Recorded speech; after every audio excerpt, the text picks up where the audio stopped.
seryoso muna tayo. Saglit lang to ha. Tanong, totoo bang kumikita ang negosyo mo? O umaandar lang pero walang direksyon? Kung bawat taon parang patsamba lang ang resulta ng kumpanya mo, kung hindi mo masabi kung saan talaga kayo lumalakas at humihina, at kung panay gut feel lang at hula-hula ang diskarte mo sa planning, time to learn how the big players do it using the balanced scorecard.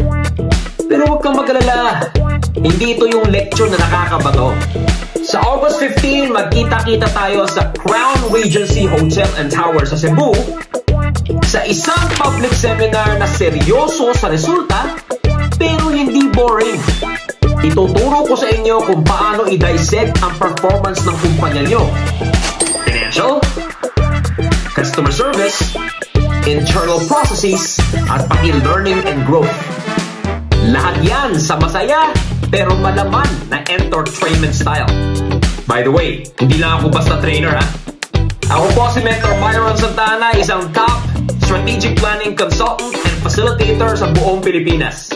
Since 2013, nakatulong na ako sa mga negosyo, gobyerno at iba't ibang organisasyon. From small business to big or large corporations, para i-critique ang performance nila at planuhin ang future nila ng mas matalino at mas malinaw. Lahat sila dumaan sa entertainment style ko. Yung nakakatawa pero tumatama. Yung masaya pero matindi ang impact. Kung nag-work sa kanila, baka ikaw na o ang kumpanya mo na ang susunod. Limited slots lang to ha. Maximum of 30 to 40 participants or trainees lamang po ang kukunin natin para sulit ang learning at ang tanungan.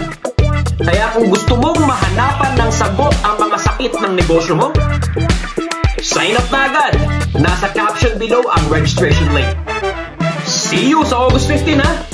Sumama ka, huwag kang absent sa Asenso ha.